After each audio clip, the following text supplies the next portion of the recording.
नमस्कार मित्रांनो, मी रोहन चुंबळे, प्राचार्य ITI वाडा. पुन्हा आपलं स्वागत करतो. आजचा विषय आहे पर्सनल ग्रूमिंग. पर्सनल ग्रूमिंग म्हणजे काय? की आपण रोजच्या आयुष्यामध्ये जगत असताना सकाळी जे उठल्यानंतर आवरतो, त्याला ग्रूमिंग असं म्हटलं जातं. सोप्या भाषेत सांगतोय मी हे, की आपला जो कोणी एम्प्लॉयर आहे किंवा आपण रोजच्या आयुष्यामध्ये जेव्हा कुठेही जात असतो, त्यावेळेस आपण कसं स्वतःला प्रेझेंट करतो ह्याच्यामध्ये सगळ्यात महत्त्वाच्या गोष्टी असतात तुमचे कपडे, शर्ट, पॅन्ट, बेल्ट, शूज. पण त्याच्यासोबत तुमचा चेहरा जो काही आहे, हे पण आपण बघतो. जसं पर्सनल हायजीन या गोष्टी आहेत. ह्याच्यामध्ये आपले जे केस आहेत, हे व्यवस्थित असले पाहिजेत, नीट कट केलेले पाहिजेत. खूप जणांचे लांब-लांब केस असतात, विस्कटलेले नाही पाहिजेत, व्यवस्थित कॉम्ब केलेले पाहिजेत, कंगव्यानी त्याचा भांग पाडलेला पाहिजे. जिथे आवश्यक आहे त्या ठिकाणी त्याला ग्रूमिंगमध्ये जसं जेल वापरणं असेल, तेल तेल वापरणं असेल, हे वापरून ते दिसण्याकरता व्यवस्थित असावे.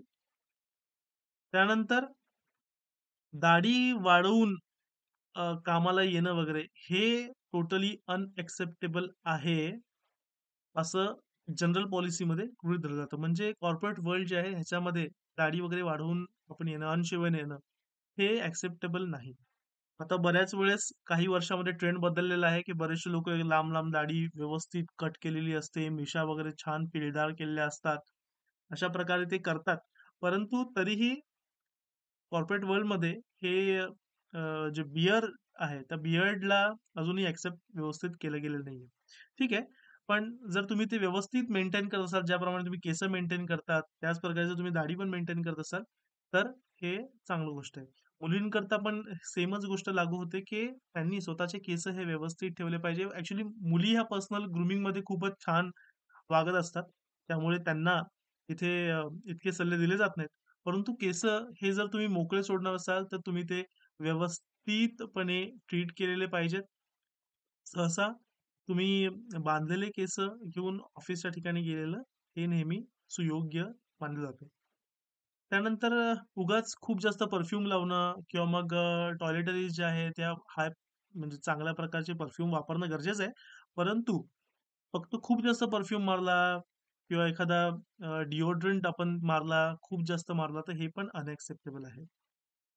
अं, त्यानंतर स्वतःची नखं पण आपण कट केली पाहिजेत. सहसा रंग कलर्स आपण नाही केले पाहिजेत केसांना. हे पण आपण स्वतः पाळायला हवं. त्यानंतर पंक्च्युअलिटी हा एक विषय आपण इथे घेऊया. वेळेमध्ये येणं ही गोष्ट खरं अत्यंत महत्त्वाची आहे. म्हणजे आपल्या देशामध्ये एक वेगळ्याच प्रकारचं कल्चर निर्माण झालंय, की जो उशिरा येतो तो बाबा खूप मोठा माणूस असतो. पण हे चुकीचं आहे.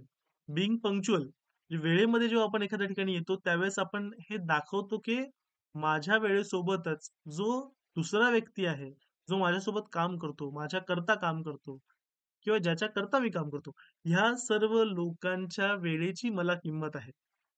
आणि त्या लोकांची वेळ ही माझ्याच वेळी इतकी महत्त्वाची आहे. म्हणून आपण पंक्च्युअलिटीला महत्त्व दिलं पाहिजे. आपण उशिरा येणं एक प्रकारे निगेटिव्हिटी असते. म्हणजे जर तुम्ही वारंवार उशिरा येत असाल, तर तुम्ही तुमच्या कामाबद्दल गंभीर नाही, अशा प्रकारचं तुमच्या एम्प्लॉयरचं मत तुमच्याबद्दल होऊ शकतं. आणि ते खरंच असतं. म्हणूनच तुम्ही उशिरा येत असता. जर तुम्ही वारंवार उशिरा येताय याचा अर्थ की तुम्ही तुमच्या कामाबद्दल सीरियस नाहीच. तुम्ही तुमच्या ह्या जी काही एम्प्लॉयमेंट आहे ह्याच्याबद्दल सीरियस नाही. जर तुम्ही आजारी असाल, तुम्हाला इमर्जन्सीमध्ये तुम्हाला जर लीव्ह पाहिजे असेल, सुट्टी पाहिजे असेल, तर तुम्ही इमिडिएटली तुमच्या सुपरवायझरला कॉल करून सांगितलं पाहिजे. संपर्क करून सांगितलं पाहिजे, की "बाबा आम्हाला सुट्टीची गरज आहे, मी येऊ शकत नाही." आणि असा एक आढावा घेण्यात आला आहे कॉर्पोरेट वर्ल्डमध्ये, की बरेचसे लोकं हे केवळ आणि केवळ वेळ पाळत नसल्यामुळे त्यांचे जॉब गमावून बसतात.